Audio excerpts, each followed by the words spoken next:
Tam Fam. So People magazine named our next guest one of the 5 kindest people in America. How do you get that distinction? And where was I on the list? Okay, I'm distracted. Over the past year, Bryan Tsiliacos has been making his community a better place through random acts of kindness. Like, for example, giving new scrubs and other needs to nearly 200 nurses at Shriners Children's Hospital, which we love Shriners, in Northern California, and distributing $12,000 worth of classroom supplies to Oakland Middle School. It's a mission that started after his 29th birthday. Take a look at his story. When I turned 29 years old, I was actually feeling a little anxious and uncertain about the future, and I started to write down all these things that I was thankful for. I realized all these wonderful things in my life were made possible thanks to support and generosity of others.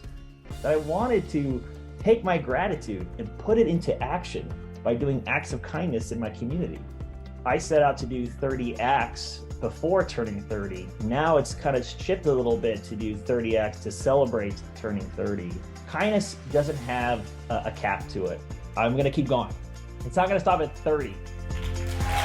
Please welcome to the Tam Fam, Bryan Tsiliacos. I mean, okay, so People magazine named you top 5.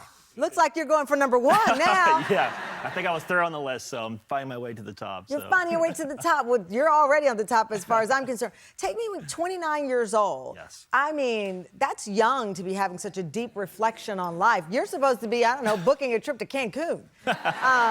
You're 29 and you're having deep thoughts about contribution to the world. You know, these birthday milestones that we reach, whether we're turning 18 or we're turning 21, hitting their, our 30s or our 50s, it can be a little nerve-wracking because the expectations that come with it. Yeah. And if you feel like you're falling short, it can be a source of anxiety. Right. But, I decided to not dwell on it. And I took more of like an uplifting approach by focusing on gratitude. What was the first act? So my first act of kindness, I actually prepared 400 individual flans to firefighters in San Jose, California. The dessert, flan dessert. I know. Wait. Hold on, I know it's random. But I'm half Peruvian, so you're that's half why. Peruvian. Yeah. You made how many flans? 400 individual ones. Individual, like small size. Yeah, small ones. That's flans. right. Why did you just? I like flan a lot. Yeah. What made you decide to start with flan? Well, growing up, I used to make. I still do. I make flan with my mother, and it was our way of just giving back and showing kindness to friends and family. But of course, we've never done it at this scale before. Yes. How long does it take? It takes me a day to make one flan. Yeah, it took 2 full days of baking. My parents' kitchen turned into a flan factory, like they'll say. So. Can we post your flan recipe later? After this. All right, so you go from flan to, that's a big act to follow. It is. So coming off of that, where, just witnessing the smiles on the firefighters' faces, hearing those heartfelt thank yous, it kind of gave me that fuel to think about, how can I just go bigger?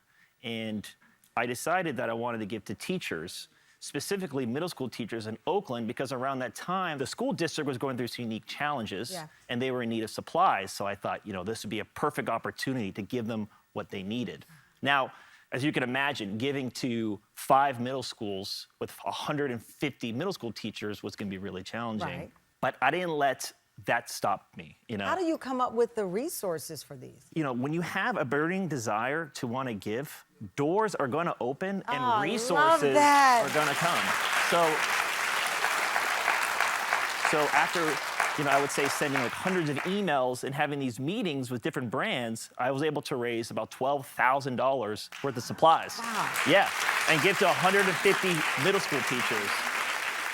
So you turned 30, your birthday, February 23rd. February 23rd, 1993. 1993. Yeah. What a year that was. Yeah, wow. So the logical question is then, what do you do next year? And how do you keep this kindness train going? It's already an inspiration. People are following you on social media around the world, so you've become the inspiration. Well, I'm actually really excited about the next few ones because they're going to be focused on our unsung heroes who don't always get the spotlight that they deserve. Oh. Right? So think about it. Our public defenders, Yeah. right, who work tirelessly Yeah. to advocate for justice. Dude, our postal workers who make sure our mail gets delivered to us, right, day or night, rain or shine, and our social workers, right, who are Yes, working yes. tirelessly to improve the lives of their clients. So that's your focus now. That's right. Those unsung heroes. Right, working behind the scenes, the Wow. ones that you don't typically think of, right? Rightly so, you should be thinking about your nurses, your doctors, Sure. your firefighters, but our 911 dispatchers, our animal shelter workers, they matter too. Yeah. I want to make sure that they get all the love and appreciation. You're awesome. Well, congratulations on this. We'll continue to follow your journey Yeah. on social media. Bryan, thank you. Shout out. Brother, I love it.